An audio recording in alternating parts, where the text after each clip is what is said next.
But now I'm Mike Carson. I'm chair-elect of this section, and I have the privilege of introducing our speaker for this evening, Dr. Cindy Stewart. Dr. Stewart is currently working at DuPont Health and Nutrition in a very long title of Global Cultures and Food Protection Technology and Innovation Leader for her group, which is currently working in delicious fermented foods, dairy, meats, and cheeses, good things like that. But she's also been a dedicated member of IFTs, having served on the board, and of course becoming the chair next year.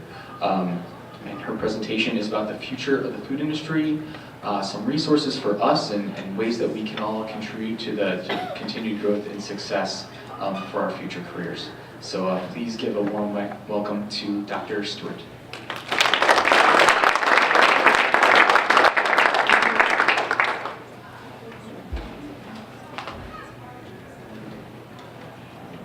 Great, so thanks so much, Mike, for that great introduction, and thank you for the invitation to join all of you tonight from the Executive Committee. I actually lived in Chicago for about 6 years, so it's nice to come back to the area, and I'm here frequently now for the IFT meetings as well. But it's a real pleasure to be here, and especially in such a beautiful setting tonight, getting ready for the holidays. It feels great. I just want to call out that we have a few of our IFT staff members here. There's Tom and Ray and Rosie. Where's Rosie? Back in the back. So thanks for joining us tonight, and thanks for all the fantastic support for the section and IFT as a whole. And I also want to just, I know Nancy Moriarty's not here with us tonight, but it's been great working with her on the Feeding Tomorrow Foundation Board of Trustees as well. So I think you're very lucky to have her as part of the section, and we're really excited to have her serving in that capacity as well. I thought I might just give a minute on how I got involved with IFT. As Mike said, I've been involved for quite a long time now. You can calculate the years yourself later.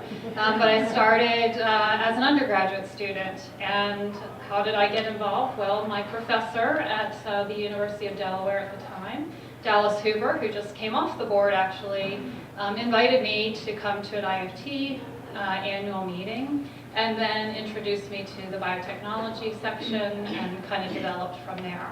So I think one of the great things maybe to take away as we're thinking about others that maybe aren't part of IFT, maybe they would like to be part of IFT, or maybe they're an IFT member and aren't involved in the section, sometimes it really helps to just ask someone or introduce them into the organization, and it makes it a real easy way for them to come in. So you think about, if you've been involved for a long time, I think about this myself, being involved with IFT for so long, what it might feel like to be that outsider, just kind of looking at how you might come in. So I'll just challenge each of you to think about, do you have a colleague that you could help welcome and join the organization through the section? So tonight I'm going to talk a little bit about looking, I don't have a crystal ball unfortunately, or otherwise I'd be retired and on the beach in Maui because I wouldn't have to work anymore, but a little bit about the future. And I think a good way to start is really thinking a little bit about the history and about the past and how that shapes the future as we move forward. And certainly food processing itself predates prehistoric times. So if you just think about, of course, one of my favorite topics, fermentation, drying, cooking, salting, these have been going on for millennia. And you can really think about those as very early food processing techniques. And even ready meals, if you think prior to the Industrial Revolution, if you think about something like haggis, that was really a ready meal, if you think about it. Very still eaten today, and maybe different than what we think of a ready meal in our day-to-day lives, but certainly an interesting way to look at it. Of course, then, essentially food processing was the same until the Industrial Revolution. That really changed many things. And the military needs, of course, drove a lot of that development of technology through pasteurization and canning processes. And in the 20th century as well, military needs as well as the space race really drove a lot of development of technology that we then bring into our everyday consumer activities as well. And then we come to digital technology, which certainly has overlaid, I think, the history of food processing and the way we manufacture and supply food to the global population. And I think it will continue to have a huge influence on the way that we work over the next 75 years as well. So a couple of years ago, the IFT Board of Directors conducted an anticipatory foresight project, really to help try to inform the updating of our strategic plan. And so I'm going to share some of the weak signals. Again, remember, these are a couple years old. Some of the digital technology works very quickly. And you can see some of these have moved quite along since those couple of years, but I think a lot to really kind of think about as we look at what might be coming. And so how will technology as well as societal needs really influence the food industry, influence the way we do our jobs?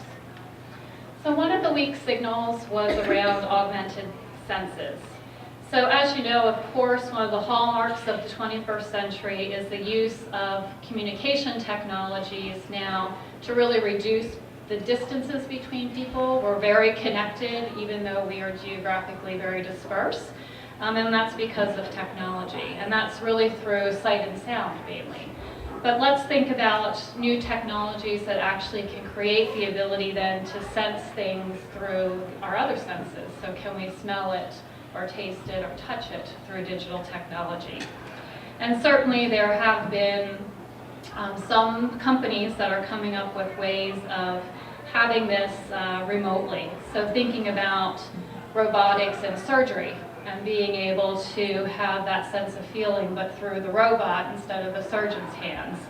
There's modules that are being developed that can attach to your smartphone. So not only can you see something on the screen, but maybe you can smell it as well, or have that coming through your television. I mean, it'd be really awesome to be watching the Food Channel and actually be able to smell all those great things. So just some ways that digital technology might help augment our senses through that method. Automated delivery, I think you hear a lot about driverless cars, and I think we're getting closer and closer to that reality. And really the second wave of automation in this area has already certainly begun. Really moving out of the factories, where there's quite a bit of automation, and into service industry and white collar areas as well. In the food industry, certainly we're seeing that using driverless cars or automated delivery service could certainly be a disruption in the way food's distributed to consumers. And that means we may need things like new packaging solutions to go along with that kind of technology. We have maybe drone delivery, having our pizza, or Amazon talking about delivering our packages, our meal kits right to the house via drones instead of through cars. And certainly there's a lot of development going on in autonomous trucks for long haul driving, and the mining industry certainly has taken advantage of a lot of autonomous machinery for that as well. Another weak signal was something very interesting to me as a research scientist and leading a research group, is perhaps there will be an end to intellectual property. Is this the way forward in the future? Do we continue spending a lot of money to protect things versus sharing it and letting the competition just flow naturally that way? And because there's such a pressure for speed to market due to customer demands and these changing demographics, perhaps this is a way of moving forward more quickly rather than spending a lot of time patenting and arguing over patents and who owns what. Especially things like reverse engineering can make things much more difficult for the government and for companies to really manage and understand if people are infringing on your patents, and this becomes more and more time consuming and costly. And so this would be a huge difference in the way that we would define the value in the food industry, how we get to market, and the speed to market to our customers. And we need to think about getting new products out faster and cheaper than competitors or startups, perhaps, where some of the bigger companies had advantage through their patent portfolio. And for example, Tesla Motors has released a lot of their patents really to spur on their mission of really having environmentally friendly electronic cars. So that's one example. Very controversial, don't know if it'll happen or not, but certainly a signal that came up through this research that was done, and one that I found just fascinating, again, as an R&D scientist. Another area, again, which I think is still a weak signal, but you can see it coming with some technologies like 3D printing, for example, is this consumer co-creation and really blurring the lines between organizations and companies and the people that they serve. And both, you can see this happening both in the corporate and business sectors as well as in nonprofit sectors too. Organizations are finding a lot of success in engaging targeted customers for new products and manufacturers and distributing of existing products. And savvy companies will really answer the customer co-creation to shift and adapt so that we meet this consumer need. And you can see in some cities kind of startup little labs that pop up that people can go in and play with their kids or play with their ideas and kind of co-create products. I, of course, would be remiss if I didn't mention the area of around the era of women and really thinking more about the rising role that women will play in the 21st century in society as a whole. And certainly this means that companies really need to be paying attention in retaining their top talent and engaging women perhaps a little bit differently and understanding their needs and compensating them in meaningful ways if you want to have that diverse talent and leverage diversity across your organization. The industry also, of course, needs to find their consumers in new places and in new ways because, of course, roles are always constantly shifting, and for example, there are many men now that are providing the primary caregiver role in the home, and so how do you market to those, to that population as it changes as well? And of course, there's genetic consumer clubs. I think we've all seen, I've seen lots of commercials now for Ancestry and looking into your roots through genetic things, and so some of this is coming to fruition already. But certainly this can be used as a social media feature, so how you can aggregate people around specific interests based on their genetics and their ancestry background. Genetic testing, of course, the cost has radically dropped in recent years, and so this makes it much more easy and more accessible for people to use. And certainly communicating and aggregating people who perhaps have similar genetic-based diseases and how you might efficiently serve that population with their medication, with food, with sharing tips, sharing how to manage that disease could be a very positive outcome and something the food industry should really think about as the line between nutrition and food and medicine continues to blur and overlap with each other. And that gives great opportunity, I think, then to customize products for these differences that people have and their needs based on those differences. And then one of my favorite areas, and something that I've been looking at for quite a number of years now, kind of keeping an eye on it. I was running an engineering group at Pepsi, so I was involved in it much more than I am currently, but 3D printing. I mean, it's just really taken off and huge advances in this in the past 4 or 5 years. And again, the cost is just cheaper and cheaper and cheaper to be able to access this technology. And I think in the food space, it's certainly a very interesting way to translate personalized information. So think about your own nutrition needs and being able to translate that into customized foods and being able to do that at home or at a restaurant or through the food industry and delivering that in new ways. So it's really very interesting, and I think keep an eye on that. Todd Lipson has some really phenomenal videos in bringing the engineering and the culinary arts together to really see how we can make this a reality moving forward.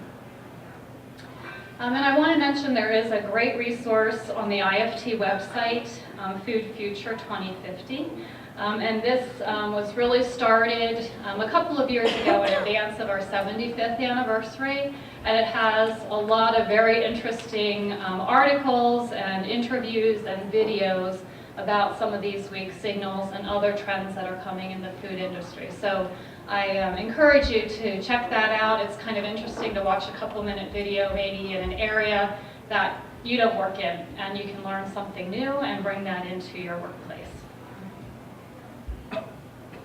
So, of course, as someone who now runs R&D for starter cultures, I wanted to talk a little bit also about, we've talked a lot about the latest and greatest technologies. They're very sexy, they get a lot of funding, they're really exciting, they touch our lives in many, many different ways. And they also draw a lot of research dollars and a lot of interest in many different sectors.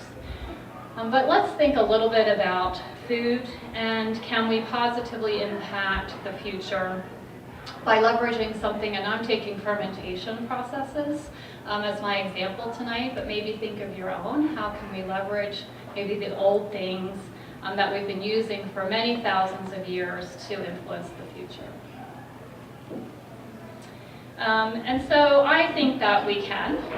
And so if we take, again, look at history, you can see that fermented foods have been around for thousands of years. And there are many, many, probably hundreds, if not thousands, of fermented products eaten by just about every culture across the globe.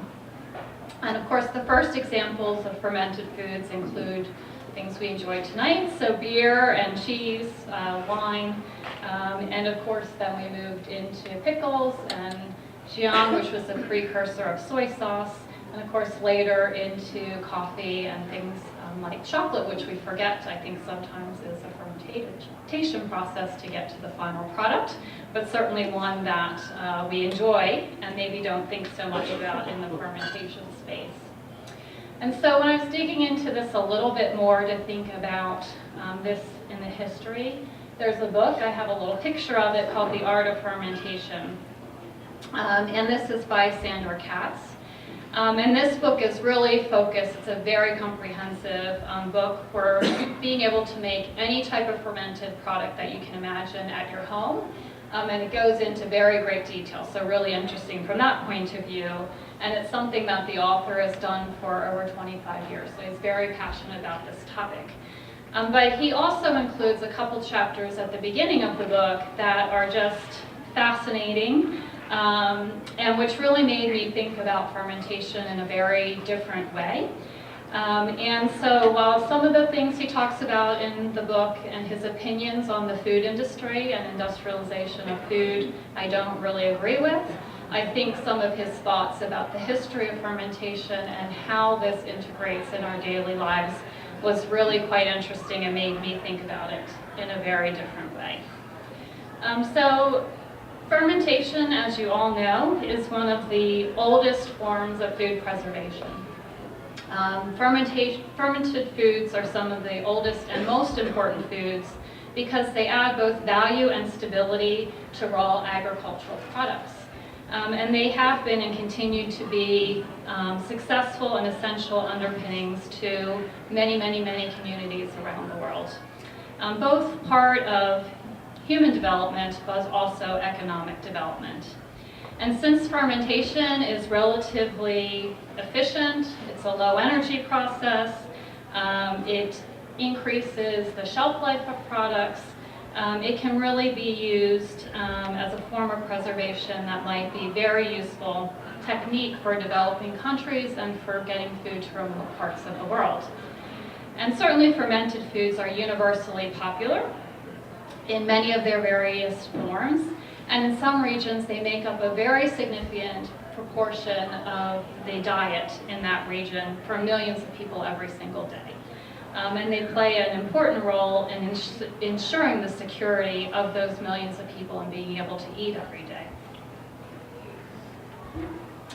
And so again, through a lot of this is through reading Katz's book, our broad human culture exists as communities, and as we think about microbial communities, they exist, cultures are actually microbial communities as well. We kind of have that in common. And food is the greatest community builder if you think about it. We get together as friends, with our families, with our colleagues, around food. And fermented foods, especially beverages, play a significant role in community building as well. And so just think about the wonderful reception that we had tonight. We all enjoyed a glass of wine, had a beer, had lots of nice cheese and some of the products that we had tonight. And we just caught up with old friends and colleagues and made lots of new friends as well over the food and wine that we enjoyed tonight. And many feasts and rituals and celebrations are organized around fermented foods in many different cultures. And so really, if you start continuing to explore fermentation, one word that you hear repeatedly is culture.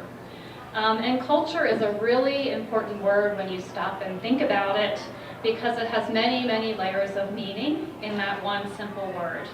And it has that meaning within microbiology as well as through its broadest connotations when you think about the different ways that the word culture is used in our language. So we call the starter, of course, that we add to milk, for example, to make yogurts, or any fermented product, the starter culture. Culture also means, of course, the totality of everything that we as humans seek to pass on from generation to generation.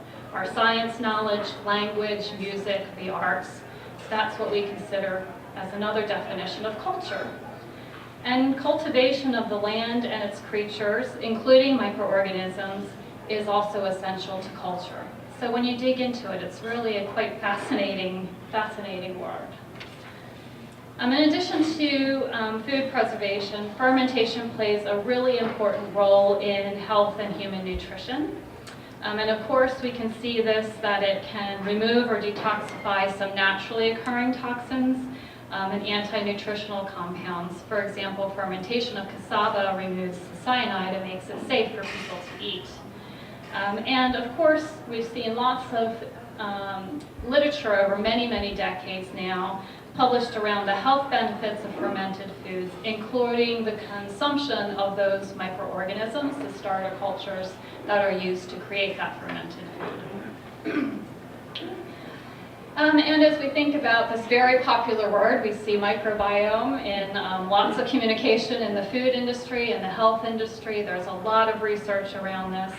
Really, it just is about our human body and it being a very elaborate place with indigenous microbiota. It's in our body, and if we think about bacteria, the number of cells that we carry around in our gut, on our skin, is more than 10 to 1 billion to 1 compared to our own cells in our body.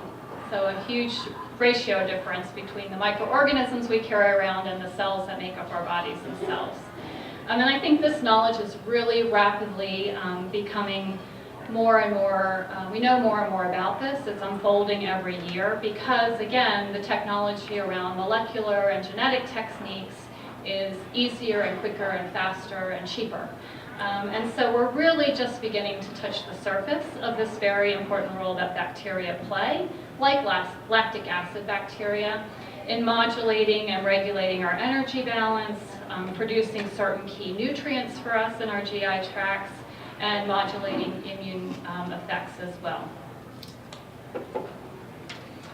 And finally, certainly I think there are many really interesting reasons that food and beverages that are fermented have been a ubiquitous part of the human diet, part of our culture, and part of our economy. And this has been going on since prehistoric times.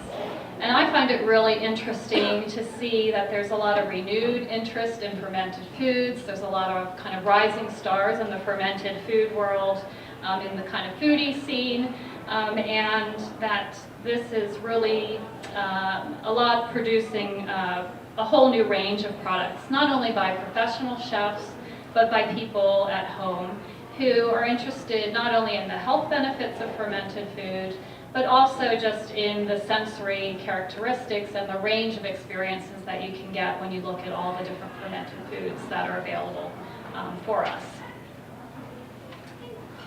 So I have quite a few slides. I want to kind of turn to IFT, to the section, and how we as food scientists and those who work in the science of food can positively impact the future.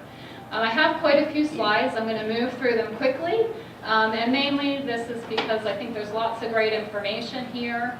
And we're going to post this on the website so that I think it's a great reference for you to go back to and have a look at, because there's different things that might be interesting for different people in the room. But I wanted to give a little overview of things that are going on in IFT. Of course, we were founded in 1939, so we had our 75th anniversary a couple of years ago. And I think we're a very healthy and vibrant organization today. The first section, which of course is the Great Chicago section, so it's great to be here with the founding section of IFT, so congratulations on that. It's not a special anniversary year, but I think every year is special since you're the first section of IFT. Was formed in 1941. The first division was formed in 1968, so it took them a while to catch on to the great idea of having sections and kind of forming groups around specific areas of interest. And then the student division, which of course is now our student association, was formed in 75. And they currently have over 2,900 members. They are hugely active. We have the chair sitting on our board, and so we get input from the students on our board of directors, and we've learned a lot from them. So some of the virtual summits that we're doing and hosting now through IFT was born out of an idea that the Student Association had and implemented, and we're kind of learning from them. So it's great to have that input of the students in the organization, and I think it makes it quite special to our organization. We refreshed our strategic plan a couple of years ago, and really this is what drives us and drives our decision-making process. We always have, I think, just like you find in your work every day, more ideas and more great things that we want to do than the resources that we necessarily have to do them at the same time. And so having a vision and a mission really helps drive us in our decision making and making sure that everything that we're doing at IFT is really focused in achieving our vision. Within our strategic plan, we have 4 strategic priorities, or our promises to the organization. And I'll talk about each one, what we're doing around each one of these. Again, very quick overview. You can ask for more information from me, from Tom and Mike McCarthy, who also support the sections, if you want more information on any of these topics. But we really are focused on developing, networking, innovating, and advocating. And underlying all of these are our core values. And this is a really integral part of our promises, and it guides our strategic initiatives as well, because it helps us understand how we should behave as we're going about our daily business and doing our goals and achieving our strategic plan. And so remembering to our core values around community, integrity, passion, progress, and respect is really key to the fundamental way that we go about our business at IFT. I think we have a really exciting membership, and of course the members, each one of us, that's the whole purpose of IFT, is to serve the members. We have over 17,000 members in over 100 countries now. So truly we have a global reach and can have global influence through our membership. So again, I just want to give some of these slides as a bit of a reference for some of the things that we're doing around develop. We have programs around continuous learning, fostering our future professionals, and recognizing contributions that we make not only to IFT, but also to the world. In the continuous learning area, of course, we have short courses that can help us with our lifelong learning, enhance our knowledge as members, and certainly there's a couple that are coming up, just a reminder for ones that are happening in February and March next year. And it's a great way also to get your continuing education credits for your Certified Food Sciences program, which I'll talk about in a moment as well. In addition to the 10 short courses we offer each year, we also have over 100 webcasts that we present virtually. And this, again, is another way to earn contact hours for your CFS certification. And we have newly updated our food science for the non-food scientist course, so have a look at that as well. I found that to be a great tool when I've been onboarding team members who maybe don't have a degree in food science, have a degree in engineering or microbiology or fundamental science. It's a great way to help them introduce them into the world of food science.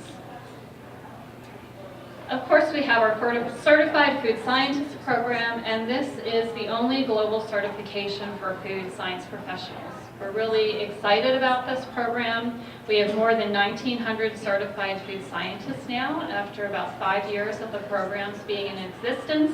And those certified food scientists reside in over 55 countries. So really a great start for the certification program. And there's a lot of information on the website if you are interested in becoming a certified food scientist. And as we're in now our 5th year, it's time for renewals for some of us that became certified food scientists like myself 5 years ago.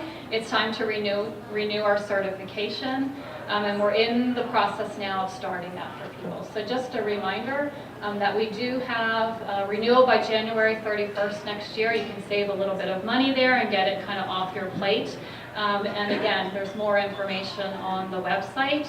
And I think IFT's done a great job. It tracks some of the things that you've done, like attending the annual meeting, for example, against the credit hours you need to have for your recertification. So check that out. Again, it's new. If you have questions, Tom and Mike, of course, can help you with that too. It's the first time we'll all be going through this, so we'll learn together there. And then fostering future professionals, we really have had quite a good emphasis, I think, especially over the past couple of years, in development of members who are demonstrating great leadership capabilities, and we want to provide opportunities for growth for this group. We're really excited. We have this Emerging Leaders Network, and we run this program each year. And last year we started an award to support our emerging leaders. And so there are nominations that are due soon. So in 2 weeks, on the 18th, nominations for winning an award to cover the costs of attending this meeting are available. And you can also nominate people to be considered to be part of the program in 2018 as well, even without, if they don't get the award. Around networking, of course, we have our annual meeting. Also the sections and divisions, which I don't need to talk about much here tonight, you know that quite well, and other partnerships that we have. The annual meeting this year is here in Chicago, so exciting to be here. We always have great turnout in Chicago at McCormick Place, of course, and the event runs the 15th through the 18th of July. So mark your calendars if you haven't done that already. And just a reminder that, again, in a couple of weeks, we have the deadline for the call for proposals for our technical papers. So make sure you get your proposals in. You have a couple more weeks to do that before the holidays.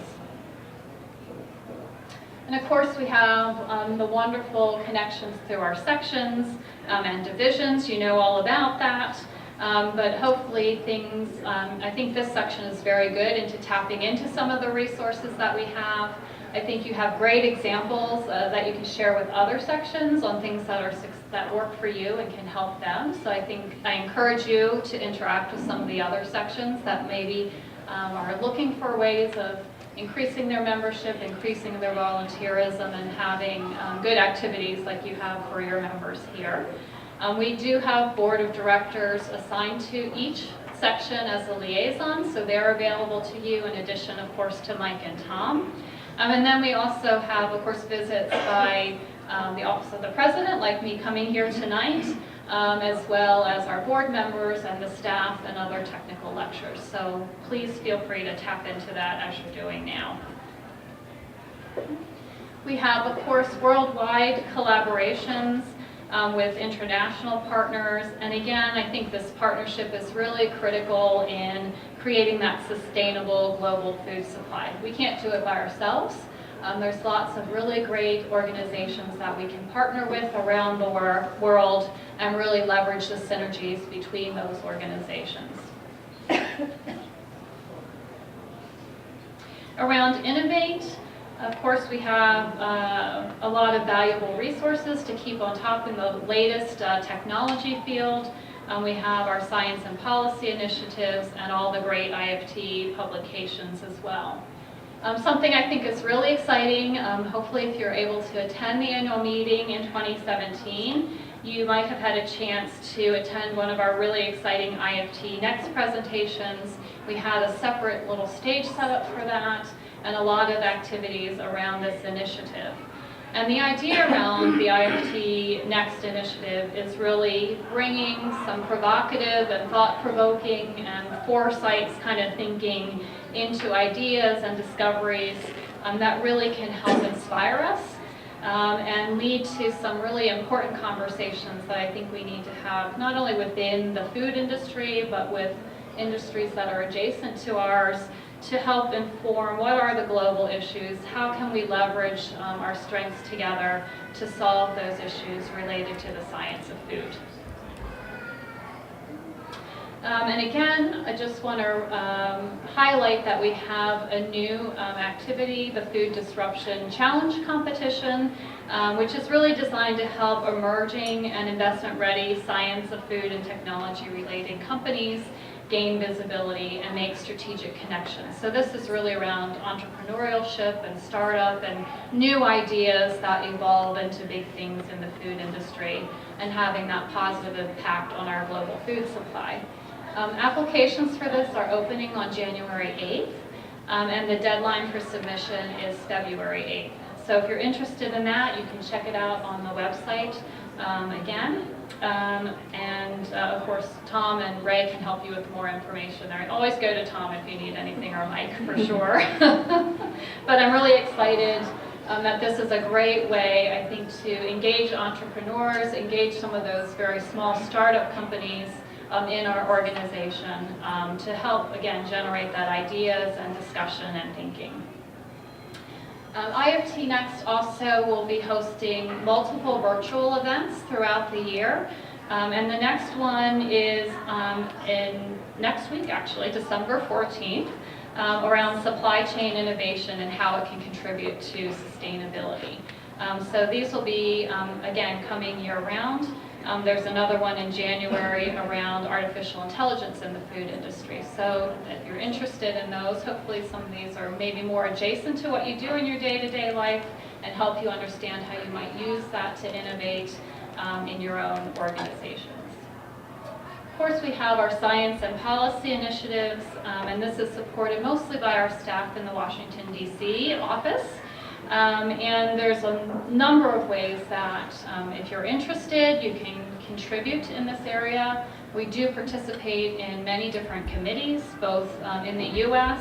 And in global committees, and influencing some of the science and policy decisions that are made based on sound science. Our goal is always to advocate for sound science in policy and decision-making opportunities. And then we also often have opportunities as IFT to make public comment on different topics that come up as well. So we often ask for volunteers to help us develop our public comment feedback as well. And of course we have our Food Traceability Center, really a public-private partnership, so something that was created really to be a global resource and voice on food traceability. So if that's something of interest to you or your organization, I definitely encourage you, again, this is on the website as well, to have a look at that. We're always looking for new partners in this area, and they've done really fantastic work, for example, around seafood traceability, and showing not only is it important for safety, but there's actually a great return on investment for being able to do that traceability, and they have some models that they've developed to show the benefit both from a safety point of view as well as from an economic point of view for companies. I probably don't need to tell you about the great publications we have. Of course, Journal of Food Science, more than 3,000 papers and 2,000 pages of original research that's published every year. So fantastic resource that we can tap into. And then just a little bit about our new membership model, which of course you know was rolled out in October of this year. And again, all the details are on the website, but the one thing I wanted to highlight was we did many years actually of research and surveys and talking to the members and asking about the needs of our current members and prospective members. And some of the feedback was people felt excluded because of some financial limitations in becoming a member. And so we wanted to give options for doing that. And so one of the things, especially that feedback that we had from a lot of sections with our section integration work, was now this was becoming a financial burden for people. And we don't want that to be the barrier for people being part of our community. And so we have an option now for network and engaging, which is at a $99 price point, again, as part of this feedback. So it has really kind of helps introduce people into the organization, maybe makes it a little bit easier, lets them do some networking and kind of check out IFT, see if it's something that's really for them, and then hopefully then, like us, become premier members so we tap in fully to everything that IFT has to offer.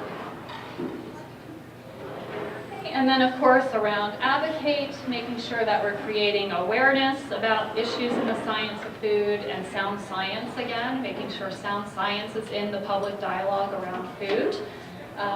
We're enhancing our digital presence thanks to great leadership by Ray and the marketing team, and a lot around science communication.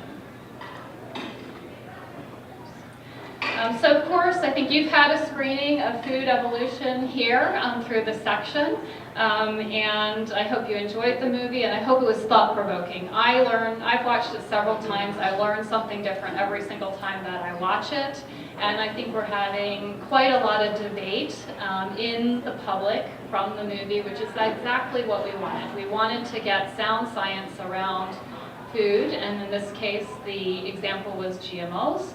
Out into the public dialogue. And there's lots of good feedback, and there's lots of course, people on both sides of this debate, but at least we know what the facts are, and the public can then make up their own mind.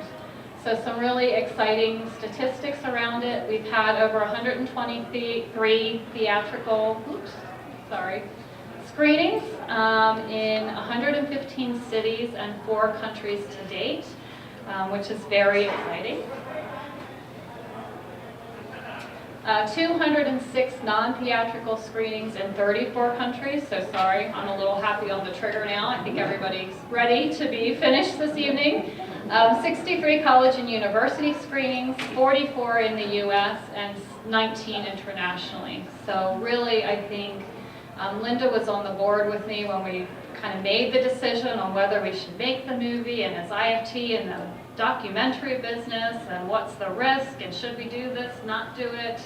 It was kind of part of our thinking of how we celebrate the 75th anniversary, and I think that we took a risk.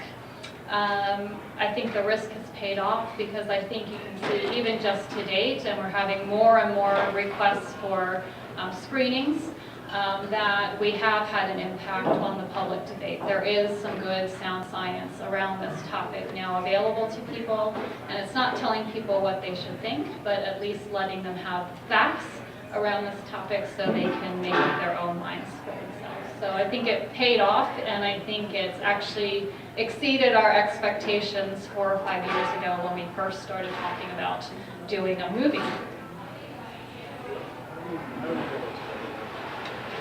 There is a website, so sorry, 9 section screens. There is a website. So if you just Google Food Evolution, there is a website that kind of keeps track of what's going on. It's where you can go in to also, if you want to book a screening,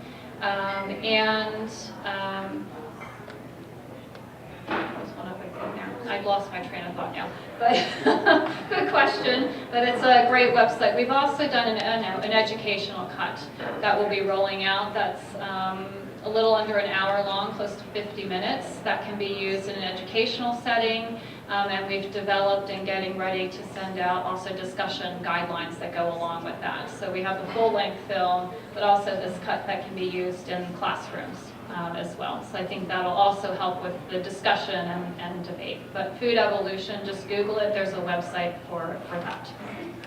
Great question, thanks.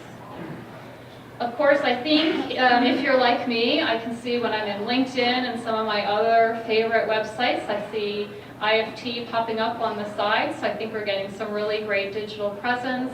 And on LinkedIn, seeing lots of information and articles coming in through that, for example, as well as really enhancing our digital presence in many other ways. We know that we are working on revamping the IFT website itself. There's over 10,000 pages of content. So it's a huge undertaking. It will take us probably till 2019 to do that, but the work is underway. We heard everyone. We know that there's great content there, but maybe it's not always the easiest to navigate, and we're working on that right now, and we're really excited to roll that out in 2019. So something to really look forward to. And of course, I'll just remind you that each one of us in the room is really essential in spreading the word. We each need to be good communicators about the science of food and think about how we can talk about this in everyday conversations, particularly to people who aren't in our industry, who aren't scientists, who maybe don't understand some of the jargon we use every day. I think it's an important role that each of us can play in making sure that we have good public dialogue about the science of food.